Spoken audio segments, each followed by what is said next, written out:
Hello everyone and welcome back to RaceX channel.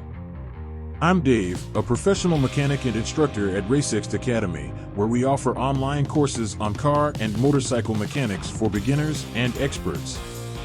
If you want to learn more about how to fix and maintain your vehicles, check out our website racexd.com and sign up for our courses today. In this video, I'm going to show you how to check your brake pads. Brake pads are essential components of your braking system as they create friction with the brake discs to slow down and stop your vehicle. But over time, they wear out or get damaged and need to be replaced. How do you know when to replace your brake pads? Well, you can check them regularly and look for signs of wear or damage. Here's how to do it. There are two ways to check your brake pads, visually or by measuring their thickness. Let's start with the visual inspection. To visually inspect your brake pads, you need to remove the wheels of your vehicle and look at the brake pads through the caliper. The caliper is the metal part that holds the brake pads and squeezes them against the brake disc.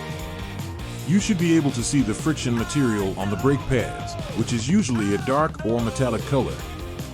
This is the part that creates friction with the brake disc and wears out over time.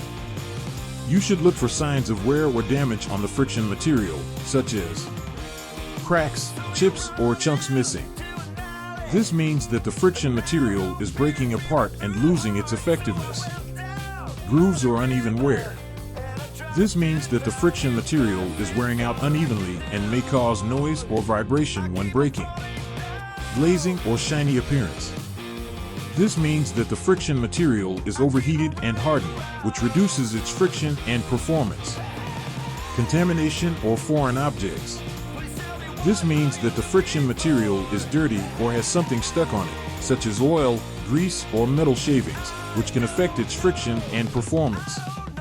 If you see any of these signs on your brake pads, you should replace them as soon as possible.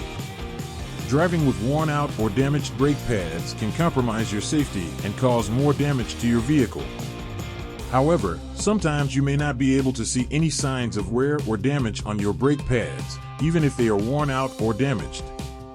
This is because some brake pads have a very thin layer of friction material that may not show any visible signs of wear or damage until it is completely gone.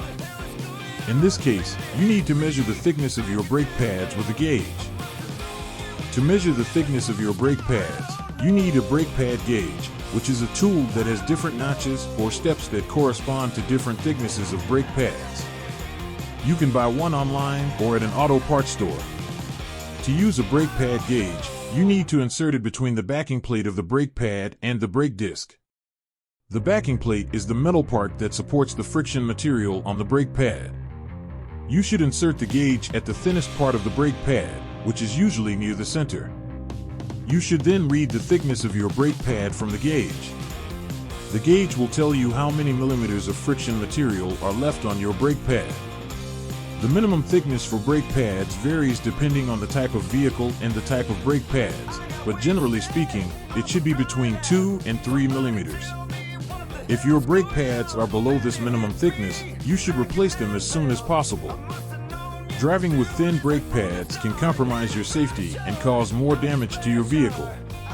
So, as you can see, checking your brake pads is not very difficult and can help you prevent problems and save money in the long run. You should check your brake pads regularly, at least once a year or every 10,000 miles, and look for signs of wear or damage. You should also measure the thickness of your brake pads with a gauge and replace them when they are below the minimum thickness.